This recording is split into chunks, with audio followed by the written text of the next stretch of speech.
Good evening. I'm Scott Wodorowski. And I'm Sebastian Edmond. Tonight, we have all your highlights and reactions from a full weekend of Oswego basketball and hockey.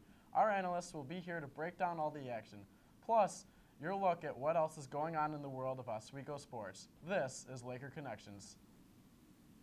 Coming off a convincing win against Cortland, the Oswego men's ice hockey team looked to continue their momentum this weekend as they hosted a tough out-of-Eastern Conference foe in the Elmira Soaring Eagles on Saturday night in the Campus Center Ice Arena. Let's take a look at the action.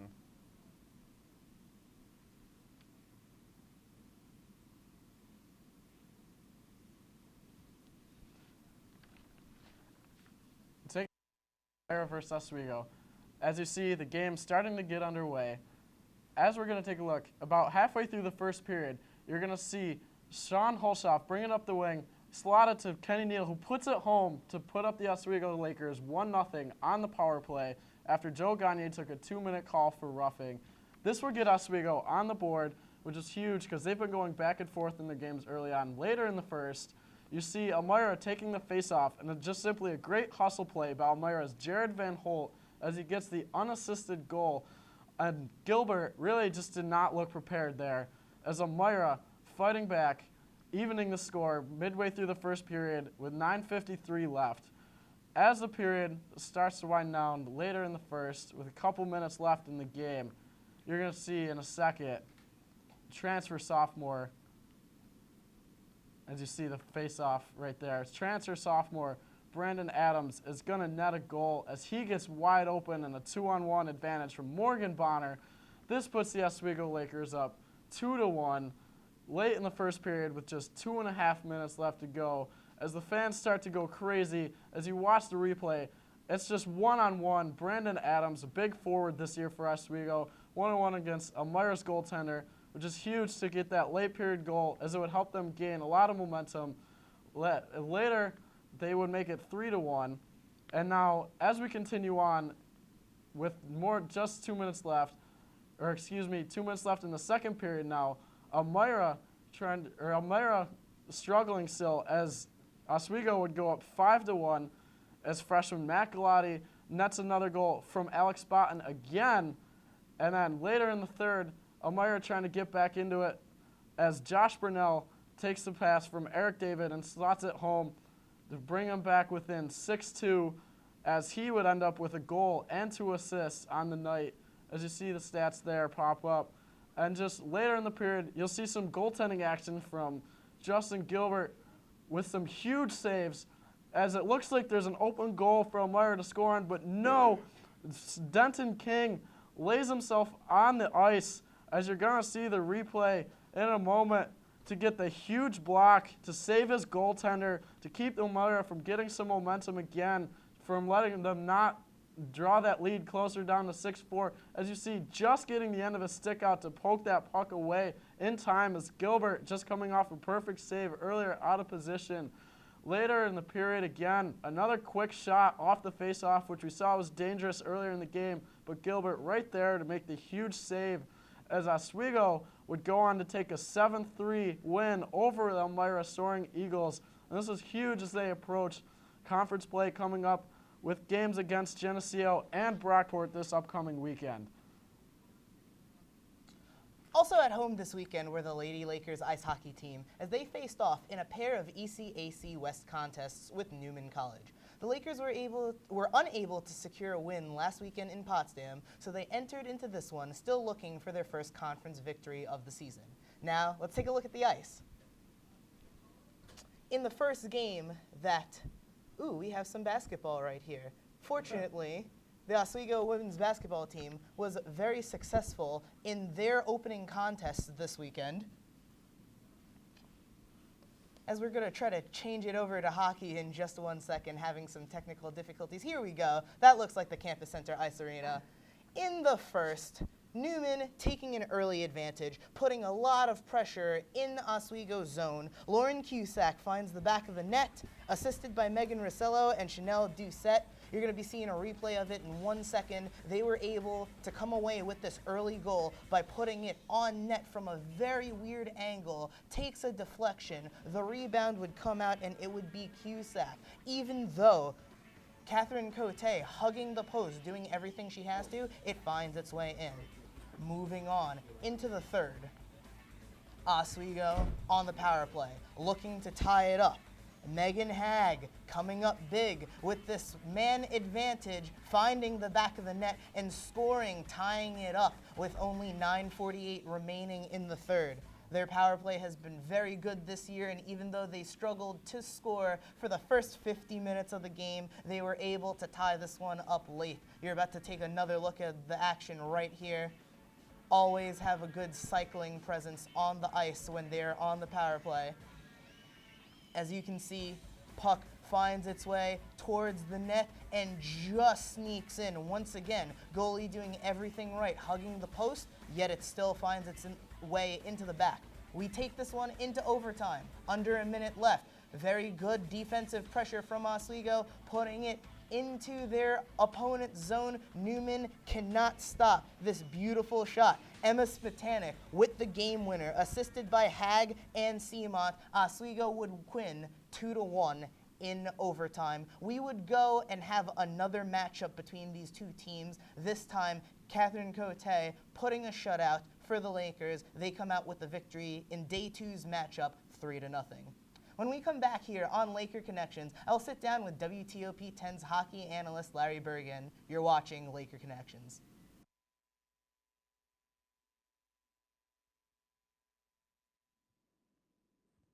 Welcome to the fourth season of Oswego Sports Update. I'm Blaze Hill. I'm Joe Manganello. And I'm Adam Rupsick. Join us every Monday night at 11 for Live. Sports. Action. Right here on WTOP 10. Takeout meals for just $12.99. Call now. Sherry Pearson. You are the sole surviving heir of the King of Montonopolis, and you are now worth $45 million. I'm rich! This can't be real. Of course it's not real. Come on. Having money isn't about luck. Like that takeout meal. Cook at home instead, you can save thousands a year. Feed me. Feed the pig.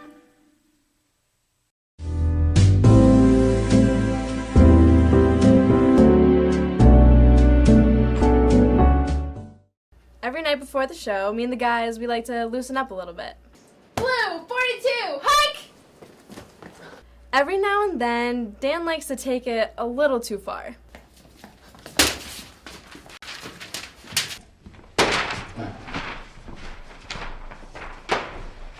But hey, the show's all about competition, so we'll take it.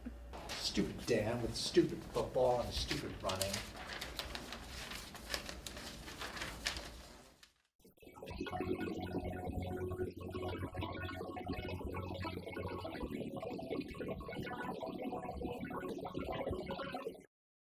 Malcolm, you know energy savers last 6 times longer than regular bulbs. This isn't my room.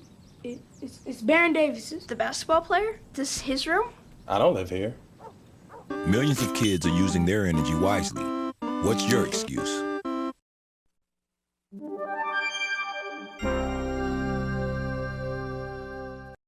Welcome back to Laker Connections. Once again, I'm Sebastian Edmond. At this time, I'd like to welcome in WTOP 10 hockey analyst and commentator Larry Bergen. Larry, thanks for joining us. Absolutely, Sebastian. It's great to be here. So I know you've had the privilege of being a part of many hockey games this semester. Right now, let's talk a little bit about the successes and struggles of both teams. Let's start with the men.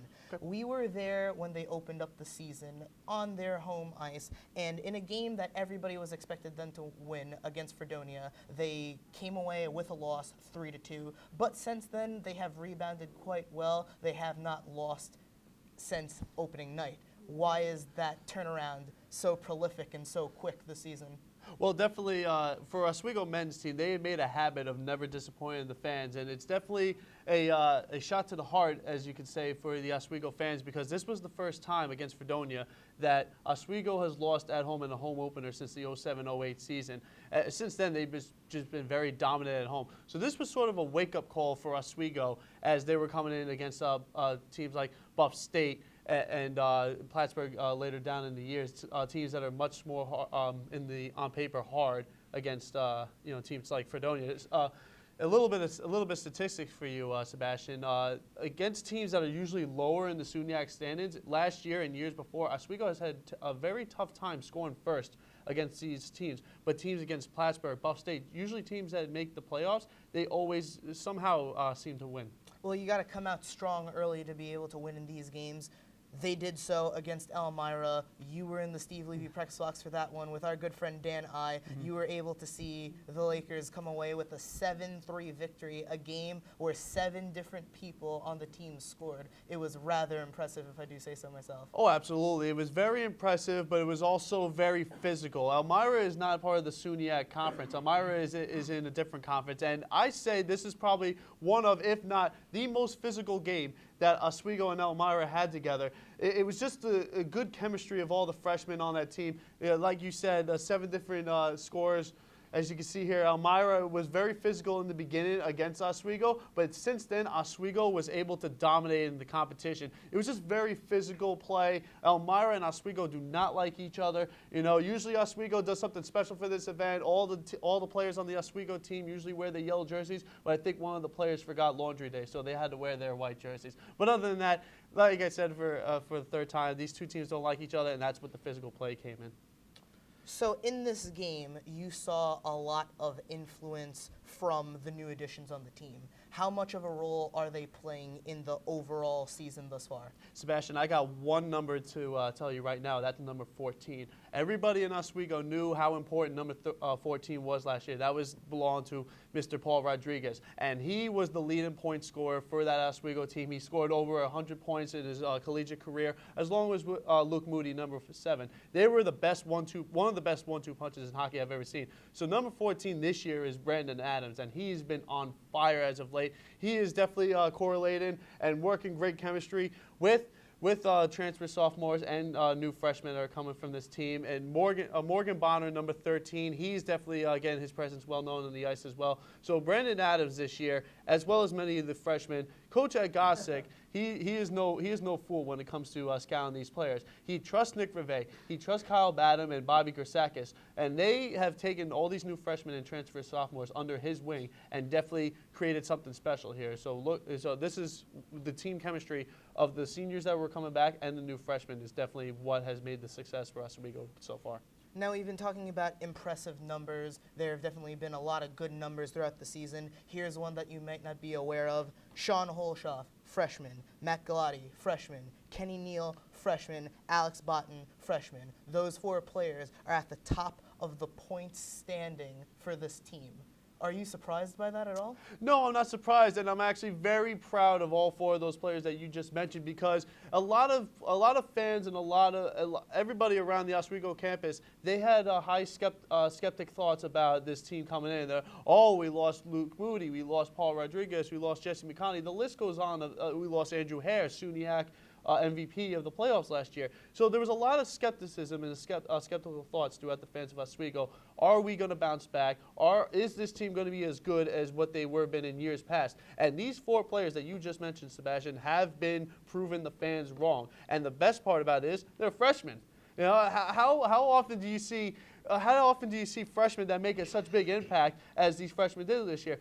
Matt Galati, for example, he had a great goal that turned into a more physical play. Where does Mama keep cookies, Sebastian? Top shelf. Exactly, that top shelf goal last game have caused a lot of explosion throughout Elmira and Oswego, and I think all these freshmen are doing their role perfectly.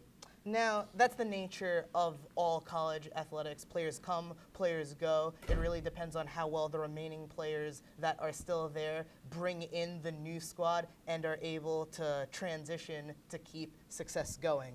Let's change it over to the women's squad. Okay. 2 people in particular that I'd like to point out. First off, Olivia Borison. Her scoring is starting to really come out this season. They're going to be looking at her a lot when it comes to how they generate scoring to win their games. Well, absolutely. When it comes to being a captain of your respected squad, you're going to be the first targeted one, just like David Titanic. He was the big name coming into for the Oswego men's hockey team because he was the newly named captain. But for Olivia Borison, she's definitely been improving as a scorer and as a well-disciplined player. Little interesting stat for you. She was one of the leaders in points last year, second in the team in points, but she was also the most highly penalized player in the league last year. But coming into this year, she had a little bit of a shaky start, but she definitely, in the past 3 games, has really improved her time out of the penalty box. She's definitely taken her leadership more as a captain. She is definitely taking these girls under her wing, especially through the controversy of the Bridget Smith, Catherine Cote era. She's definitely taking it into her hands right now and stirring everybody away from this story. You brought up the goalies. I'd like to get our attention in that direction. Catherine Cote has been standing on her head recently. She is barely letting anything in. An amazing save percentage. In that second game against Newman, they got their second shutout of the year with her between the pipes. How well is she playing, and how important is she to the women's team's success? Well, right now, Catherine Cote is, in fact, the veteran of that team. She had a hand injury that put her out for most of the season last year. So Bridget Smith was the one, the heckler, who I like to call, because she's always trying to get her team fired up, and I respect that so much about Bridget Smith. But since Bridget Smith went down for the count in the Newman game first round of the ECAC West first round last year, Catherine Cote definitely went into the season as the starting goalie. And there's one thing that you don't want as a hockey coach is to have a goalie competition in the beginning weeks of the season. Catherine Cote, with those 2 shutouts this year, has definitely, in my opinion, solidified herself as the starting goalie of this game. Last game against Newman, she was definitely well aware in all peripherals. That one goal that she let up, there was nothing really that she did wrong on that one. She was hugging the post as much as she possibly could. She definitely was doing cartwheels, backflips. Maybe we saw some backflips in the way she was going, but she, as you just said, was literally standing on her head, keeping this team in place. And if she keeps on playing the way that she does, this team is definitely going to go far. Now, as far as both squads go, we know Whiteout Weekend is approaching us here in Oswego. Just a short 2 weeks from now, both teams looking to get big home wins. What do they both have to do to make the fans happy and come away with the W? Just keep that team chemistry going. Keep solidifying your roles here. Don't be the hero for the women's team. For Whiteout Weekend, they need to slow down on offense a little bit. This was a big problem last year. They were too fast, especially Melissa Simon, who is the fastest player on that team. She was too fast for offensive production, and they got to work on those power plays. There's one thing that Achilles heel in the women's hockey team is that power play. So that's something they got to work on throughout the weeks. And for the men's team, don't let the past catch up with you. Oswego hasn't been good against Plattsburgh last year. They were 0-2 at home, and they beat them in the playoffs. So don't let the past catch up to you. Well, there you have it. A lot of good to come out of both these Oswego hockey teams. We'd like to thank Larry Bergen for his time. We are going to take a quick break. When we return, Scott will sit down with WTOP analyst Ross Bentley to break down the start for the men's and women's basketball teams. This is Laker Connections. We'll be right back.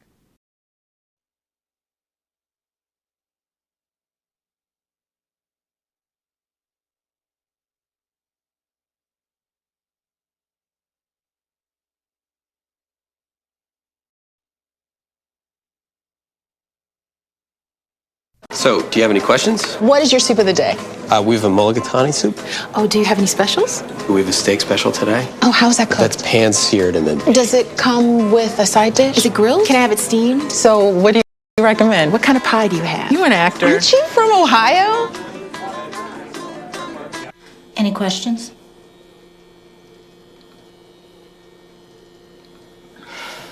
Ask questions. For the 10 questions everyone should know, go to ahrq.gov. So you can't save money? That's easy as pie. Drink from the tap. A $3 bottle of water a day times 10 years times 6% interest is over 14,000 clams. Small changes today, big bucks tomorrow. Feedthepig.org. I took a trip to Elkhart, Indiana today. Elkhart's a place that has lost jobs faster than anywhere else in America. The people who've lost them have no idea what to do or who to turn to. In fact, local TV stations have started running public service announcements that tell people where to find food banks, even as the food banks don't have enough to meet the demand. My husband! Where's my husband? Stop. What's she doing? 2, she was a passenger. I was deboned on the passenger side. We just had some wine. I wasn't even drunk, I was just buzzed. What? You were just buzzed? Well, sir, you didn't tell us that. In that case, she's just fine. Yeah, I'm fine. Really? No, not really. Buzz driving. Maybe we should stop acting like it's no big deal. Welcome back to Laker Connections. I'm Scott Wodorowski. Now we bring in our very own Ross Bentley, basketball analyst and commentator. So Ross, we know this past weekend, Oswego hosted the Max Steel tournament. The women's and men's team played. The women's team would come out victorious. The men's team would take second. And then this week, the men's team faced off against Ithaca, blew them out 99-73. And on the other side, the women's team had a nail-biter and a thriller against Hamilton, 72-68. And this brings the women's team to an outstanding 3-0 start to the season.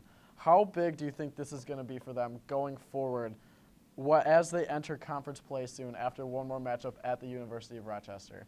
Yeah, Scott, it's going to be huge. You know, I know pretty soon we're going to have a look at that video of that game against Hamilton because it was a great game. You know, Jen Robbins really has carried this team on her back. She had 30 points in that championship game against RIT in the Max Steel tournament. She went out and scored 21 against Hamilton on Wednesday. She's just been the glue for this team, a senior leader. They lost Megan Stover from last year. They're still trying to replace the production, Carrie Kipper as well. And you've seen Jen Robbins kind of take that leadership role and really be the catalyst for this team.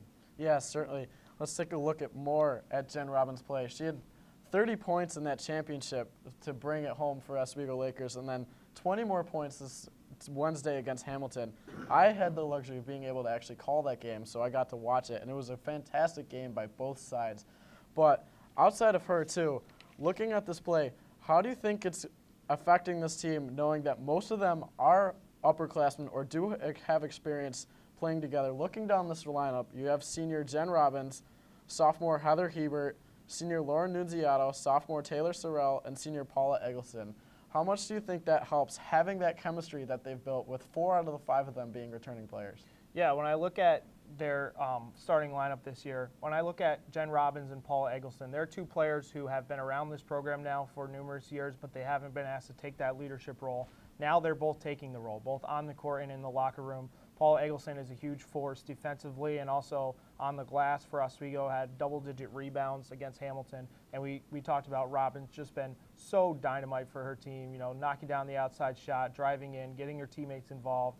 And then I also look at Taylor Sorrell. You know, she played as the backup last year against Cassie Klein, you know, and now she's been asked to start, and she's been really taking advantage of that and making shots. She's been the aggressor defensively. You know, she only stands about 5'1", 5'2", but she's been one of the most aggressive players out there for this Oswego State team. You know, she's fearless. And then, you know, Nunziato as well. She can knock down the long-distance shot. She can hit the 3. She can also drive in. We've seen her add that little scoop layup to her repertoire, something that she didn't have in the past. So Coach Bruno can really rely on her seniors and her upperclassmen to be key players for her team this year. And now, speaking of Lauren Nunziato, she actually has a freshman sister, Allison Nunziato. They've been rotating in and out off the bench. Do you think that added pressure of trying to maybe outplay her sister a little bit in the game has helped with that little bit sibling rivalry to push them both forward? Yeah, I think it's been fun to watch both of them play, you know, on the court at the same time or subbing in for one another. You know, they're different players. Lauren is a scorer. She can shoot from downtown. She can knock down the 3. But Allison has really found her role on the defensive side. We saw her have a couple of huge blocks in that championship game against RIT, kind of keying that second half comeback. She had 2 more blocks against Hamilton. And she's coming in there still trying to kind of find her offensive rhythm, but she's really found a role for herself on this team, and she's going to be a player to watch out for the next few seasons. Yeah, certainly. Now, as we talked about the 4 returning, we have Heather Hebert, too, who is a transfer sophomore now. She's averaging a double-double at the start of the season, around 14 points a game and 11 boards. Getting that down-low presence, even though Oswego is more of an undersized team, the tallest player being at 5'9", and we saw Hamilton, multiple players with a few inches on these Oswego Lakers. How huge do you think that aggressiveness is that Coach Bruno has set these Lakers out to achieve in and out, even though their lineup is a little bit smaller right now with the loss of their backup point guard? Yeah, we saw that size advantage or lack of size advantage, for Oswego kind of come into play in that RIT game when RIT's best player, Courtney Tennant, the center, you know, stood 6'2", and you've got Paula Eggleston at 5'9", trying to guard her. She just, you know, didn't have a chance because she's so much shorter. But Oswego makes up for that lack of height by being physical. They're aggressive. And you talked about Heather Hebert. She's been maybe, along with Jen Robbins, the most impressive player on this Oswego team. You know, she's fearless in there. She goes in and she drives into the paint. She gets whatever shot she wants, and she gets fouled and goes to the line. She's just been a really great addition to this Oswego team. Yeah, certainly. Well, thank you for joining us, Ross.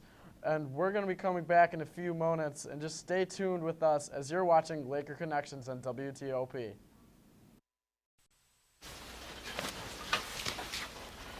Honey, the credit fairy doesn't exist. What? It's make-believe. Nobody left anything under your pillow. If there's no credit fairy, then we'll make our credit score go up. We will, by doing things like paying our bills on time. There's no magic to improving your credit, but there's help, and it's free. Go to creditfairy.org. What? I got Nicole's solution.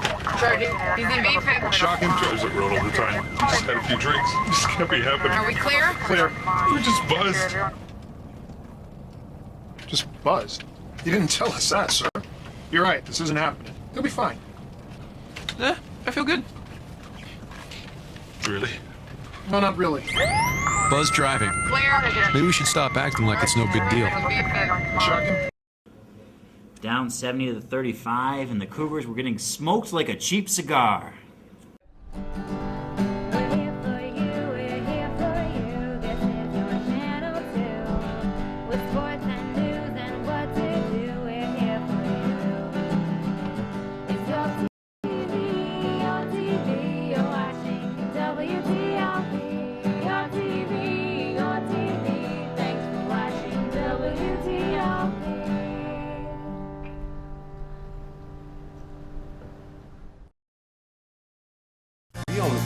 My name is LaDainian Tomlinson.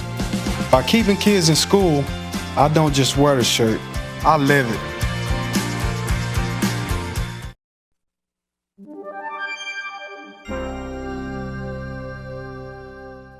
Welcome back here on Laker Connections. As we wrap things up in the final moments, just wanted to touch on that the men's basketball team placed second in the Max Steel tournament this past weekend. And on Tuesday, they took a convincing win over Ithaca, 99-73. Kyle Coveley had 21 points, and Daniel Ross was named MVP on the men's side of the Max Steel tournament. All right, and that is going to do it here for us on Laker Connections. I'm Scott Witterowski. And I'm Sebastian Edmond. And we just wanted to thank our analysts again, Larry Bergen and Ross Bentley, for sitting down with us. We'll be back here in 2 weeks. Have a Thanksgiving break, anyone. Go enjoy your meals with your families. Do you like this top? It's so gay. Really? Yeah, it's totally gay. You know, you really shouldn't say that. Say what? Well, say that something's gay when you mean it's bad. It's insulting. What if every time something was bad, everybody said, "Oh, that's so girl wearing a skirt as a top"? Oh, you are. Those are cute jeans, though. When you say that's so gay, do you realize what you say? Knock it off. Hey, how's it going? Sir, are you okay? What?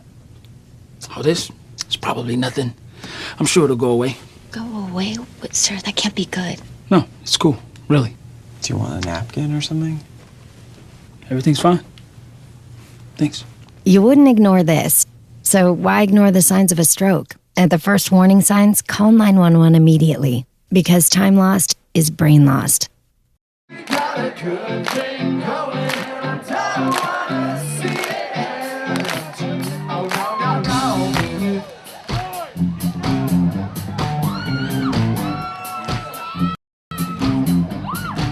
Hi, we're Real Big Fish. And you're watching WTOP 10.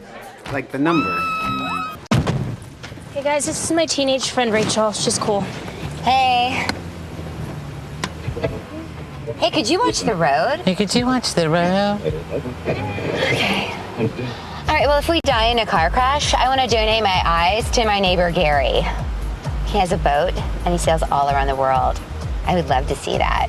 I don't know if he actually needs eyes, but who would turn on a free pair of eyes, right? Who's that rich?